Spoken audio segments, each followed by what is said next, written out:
Hej, jeg har vælger at lave en video om det enzymkinetik, som er relevant, så I kan se den her igen og igen. Den her PowerPoint kommer også til at ligge i modulet, så den kan I jo kigge igennem. Og jeg springer de første slides over, for det har vi ikke tid til at snakke om. Og det er altså sådan nogle slides, I kan gå ind og kigge på. Det var noget af det, vi også lidt snakkede om ved tavlen sidste gang.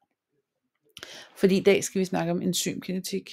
Og det er ligesom det her, der er det centrale af det, I skal kunne. Så det er det, jeg ligesom bruger det her på. Enzymkinetik, det handler om, at man måler, hvor effektivt enzymer er. Jeg håber, I kan genkende det her op, men altså det her, det er den ligning, vi ligesom tager udgangspunkt i, eller den proces, vi tager udgangspunkt i. Der er et enzym, og der er noget substrat. Det danner et enzymsubstrat, som jo så kortvarigt bliver til et enzymproduktkompleks, og på et tidspunkt frigiver enzymet så produktet, og vi har det så det produkt, vi skal have. Og i virkeligheden, så er det jo sådan, så alle processerne er reversible. Men det er jo ikke altid, vi arbejder med virkeligheden. Så, men sådan er det altså. Når vi laver enzymkinetik, så bruger vi den model, der hedder Michaelis-Menten. Og for at den virker, så laver vi nogle antagelser og nogle forsimplinger. Når vi laver enzymkinetik, så kigger vi på initialhastigheden, altså den hastighed i starten, hvor substrat og enzym lige er blevet blandet. Og vi antager, at substratkoncentrationen er konstant, den jo ikke når at ændre sig særlig meget på kort tid. Udover det, så ser vi simpelthen bort fra den reaktion her mellem enzymkoncentration eller enzymsubstrat til enzym-protein-kompleks. Og i stedet for så vælger vi at sige, at det går direkte fra enzymsubstrat til enzym og frit produkt. Og så siger vi også, at vi kan godt acceptere, at enzym til substrat kan være reversibel, men processen fra enzym til enzym og frit produkt går kun den ene vej. Den sker ikke den anden vej. Så siger vi også, at det herovre, det er det langsomste trin. Det er altså det, der er afgørende for vores hastighedsbestemte trin. Altså hvor hurtigt vi får dannet noget protein. Vi siger, at der er steady state, det vil sige, at den her koncentration er konstant. Og det sikrer vi ved at arbejde med substratkoncentration, som er meget højere end enzym. Så vi er så sikre på, at alle enzymmolekyler altid er bundet med substrat. Så er den her jo konstant. Og det sker i hvert fald lige når vi har blandet enzym og substrat, og det er også derfor vi måler initialhastigheder. Det er det vi måler. Yes. Det er altså de antagelser vi laver.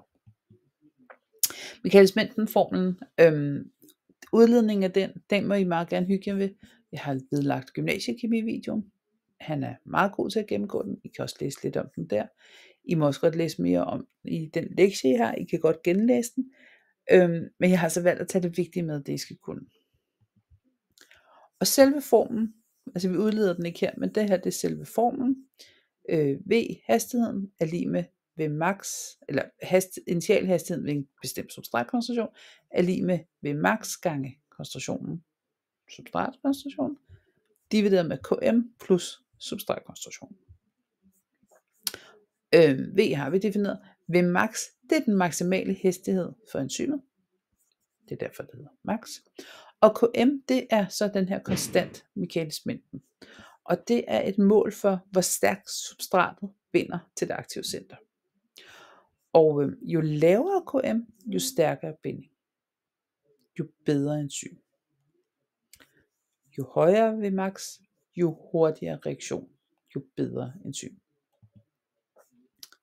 Det står lidt igen her.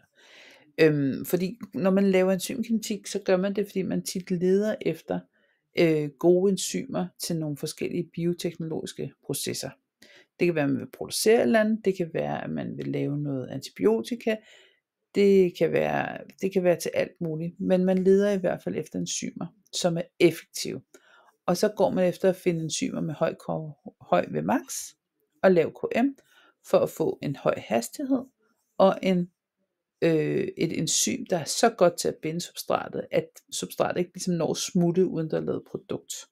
Så vi vil gerne have en rigtig høj affinitet. Så nu skal vi finde ud af, hvordan vi så regner på det her ud fra forskellige reaktioner, eller forskellige enzymforsøg. Undskyld, jeg tager den lige. Yes. Den her er taget fra jeres bog. Når man laver enzymforsøg, så laver man en række forsøg, hvor man ændrer på substratkoncentrationen, så man prøver med forskellige, og så måler man så hastigheden, hvorved reaktionen sker, altså initialhastigheden. Og når man har sådan en række forsøg, så har man jo et sæt data, hvor man har nogle forskellige substratkoncentrationer, så man kan plotte mod forskellige hastighedsdatasæt. Og når man gør det, så får man en meget, meget fin logaritmisk linje, hvor man har substratkoncentrationen ved x og hastigheden ved max, ved y. Og hvis man har fået sådan en fin logaritmisk her, så kan man gå op og se her, hvor den begynder at flade ud, eller ikke hvor den begynder, men hvor den rent faktisk flader ud. Det er ved max. Det er altså den maksimale hastighed, enzymet arbejder med. Nu er alt enzym arbejder.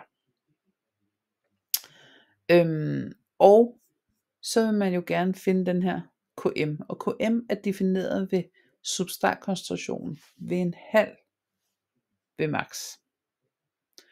Så hvis man nu heroppe kan læse ved max til 5 mikromolær per sekund, så vil man så sige, okay, så er Km den substratkoncentration, som man kan aflæse ved 2,5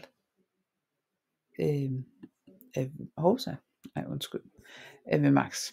Fordi hvis den er 5 her, så skal vi ned på halvdelen, det må så være 2,5, og det er så substratkoncentration. Og det er jo klart, jo lavere substratkoncentration vi ved max, jo bedre har det bundet. Så vi vil rigtig gerne have en lav af den. Yes. Så hvis det var så simpelt, så kunne man få et ret sat datasæt, hvor man får nogle substratkoncentrationer og nogle hastigheder, og så vil man bare skulle plotte dem og lave sådan en logaritme, og så vil man kunne aflæse ved max og Km ud fra den her ligning. Problemet er bare, det er tit ikke så simpelt, fordi de forsøg vi laver, der kommer man ofte ikke hertil. Så derfor så bliver man nødt til at lave det, der hedder et Lineweaver-Burk plot, og det skal I altså også kunne lave. Og et Lineweaver-Burk plot er et plot, hvor man tager 1 over v op af y-aksen, og 1 over s ud af x-aksen. Og når man laver den her invers, tager 1 over, så går den fra at være en logaritmisk til at være en ret linje. Og så kan man læse eller aflæse 1 over ved max til det punkt, hvor der bliver skåret med y-aksen. Og Km kan vi aflæse ud fra kendskab til ved max, som vi jo har her, og hældningen, fordi hældningen A er lig med Km divideret med ved max. Så det I skal kunne, det er, at I kan blive bedt om at vise, at noget følger Michaelis-menten. Det vil man gøre ved at prøve at lave denne her. Og hvis den så ikke når op og laver en rigtig fin afslutning her, så kan man sige, nu prøver jeg lige at lave en ret linje, og sammen der. Og hvis den laver det, så følger den Michaelis-menten. Ja, her følger den Michaelis-menten. Men hvis man glem det her. Ja, undskyld. Vi går videre. Jeg skal lige over på den næste. Ja, det jeg vil sige, det er, man kan blive bedt om at sige, bevise, at noget følger Michaelis-menten, så skal man bevise det, fordi det er her. Men hvis man skal finde Km og ved max, så vil man typisk være tvunget til at gå over og finde det her, fordi at det er den præcise, mere præcis. Det vil sige, at I skal kunne tage 1 over de data, I får. Jeg viser det lige om lidt. Yes, så en typisk eksamensopgave i biotek omkring enzymkinetik. Det er, at I skal bestemme KM og Vmax. Og jeg har kigget rigtig mange igennem, og det er ligesom det, I bliver bedt om. Resten af det er sådan noget med komme ind, eller bestemme enzymhovedgruppe, eller enzymgruppe for en eller anden reaktion, og ellers så er det sådan noget med, hvordan kan man lave et plasmid, altså sådan noget gensplejsning, eller der er måske noget med noget arveanlæg, eller et eller andet, ikke? Så typisk så er det bare KM og Vmax. Og man vil få en datafilm, og hvis man åbner den, får man den i Excel, og I skal jo så lægge den over i Inspire for at kunne gøre det. Jeg arbejder jo ikke i Inspire, det ved I godt. Jeg arbejder i Excel, så jeg har så gjort det i Excel, men I gør det selvfølgelig bare i Inspire. Jeg har fået det her datasæt, og jeg bliver bedt om at bestemme KM og Vmax. Og når jeg får det i datasættet, så får jeg først det her, som jeg ligesom prøver at vise jer her ind. Og hvis jeg bare plotter det, hvor det her det er min x, og det her det er min y, undskyld, der, så får jeg den her. Jeg kan jo sagtens se, den er logaritmisk, og hvis nu havde været rigtig smart, så havde jeg også lige tjekket, hvis den er i anden værdi, om den ikke også havde fuldt fint. Så jeg kan jo egentlig godt vise jer, at den følger mekanisk mængden kinetik. Men jeg kan jo ikke aflæse en egentlig Vmax, fordi den flader jo ikke rigtig ud endnu. Jeg kan jo ikke rigtig se, hvor den præcis begynder at flade ud. Så for at beregne KM og Vmax, så bliver jeg altså nødt til at lave det der med at tage invers, altså tage 1 over. Så jeg tager det her datasæt, og så siger jeg 1 divideret med datasættet. Det har jeg bare gjort her. Så her der er det 1 over substratkoncentrationen, og her der er det 1 over V. Altså det er 1 over den her, og 1 over den her. Og så har jeg et nyt datasæt, og hvis jeg plotter det, så får jeg en fin ret linje. Og jeg kan se på min er i anden værdi, at den er fin, og jeg har også en ligning her. Og så kan jeg faktisk svare på opgaven. Først så vil jeg skrive noget med, at min R i anden værdi er god, og derfor kan jeg sige, at det er en god ret linje, jeg godt kan bruge. Og så kan jeg beregne KM og Vmax. Og Vmax, det er jo der, hvor der bliver skåret med y-aksen. Og det kan jeg jo se på her min ligning. Det er jo 1,705. Den vælger jeg så at afrunde til 1,8. Så Vmax er lige med 1 over 1,8 lige med 0,56.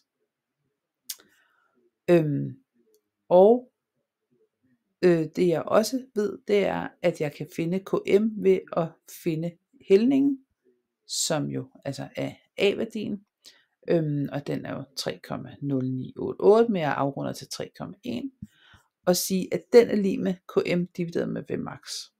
Og i og med, at jeg har regnet Vmax ud her, så kan jeg sige 3,1 gange 0,56 til 1,7.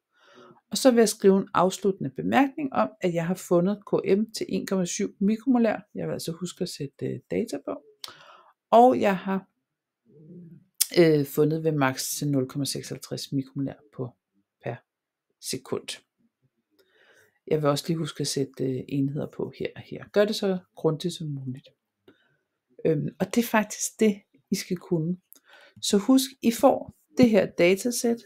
I må gerne prøve at lave den her, for at vise, den følger mekanisk mængden, men så sige, at I bliver nødt til at lave Lineweaver-Burk for at kunne aflæse KM og Vmax, og så viser I den her, og så skal I fortælle, hvordan I skal bruge den. Hvis det er den her, hvis nu vi siger, at I får sådan et sæt, og I faktisk kan se, at den ligger rigtig fint, altså den nærmer sig at flade helt ud, så kan I jo godt lige aflæse Vmax, så er Vmax bare her, hvor den flader ud. Og hvis nu at den der, så vil KM, det vil så være halvdelen af Vmax, og så kan I aflæse koncentrationen der. Det må I også godt gøre. Husk, det hele står i formelsamling. I kan simpelthen læse både den her og den der i formelsamlingen. Så I skal bare huske, hvordan det er, I gør det. Den har vi snakket om. Det sidste, vi lige skal snakke om, det er, hvorfor laver man det her enzymkinetik? Jamen det gør man for at undersøge et enzym. Men nogle gange har man fundet et enzym, som bliver hæmmet, og man vil gerne undersøge hæmmeren. Og der findes 2 typer af hæmmer til enzymer. Det ene det er det, der hedder en kompetitiv hæmmer, inhibitor, og den konkurrerer med substratet om at binde sig til det aktive site.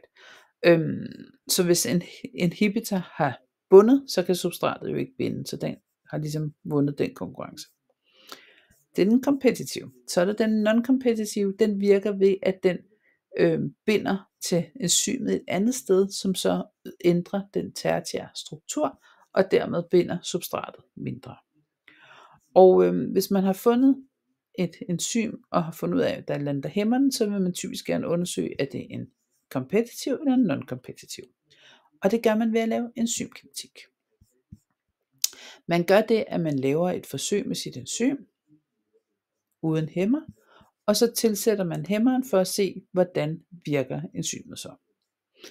Og hvis det er en kompetitiv inhibering, så vil man se, at Vmax vil blive den samme, fordi det jo kan binde til enzymet, men fordi der er konkurrence om enzymet, så vil Km stige.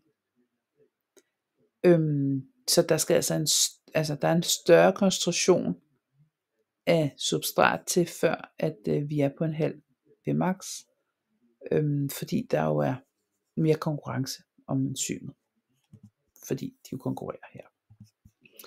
Så på den måde kan man kende en kompetitiv inhibering, at vi når op på den samme Vmax, men Km er større. Og husk, vi vil jo helst gerne have et lavt Km, så det giver jo meget god mening, at det er en hæmning her. Hvis det er en non-kompetitiv inhibering, så vil man lave det samme. Man vil jo køre sit enzym uden inhibitor. Og så når man kører sin inhibering, som er non-kompetitiv, så vil man opdage, at Vmax er meget, meget lav. Den er meget lavere. Til gengæld så får man faktisk den samme Km. Og det er jo fordi, at enzymet simpelthen binder dårligere til. Eller det virker dårligere. Ja, det er sådan noget log og pro, det gider jeg faktisk ikke. Så det er det, I skal kunne. Og det skal I lave nogle opgaver med nu. Jeg håber, at I kan bruge videoen.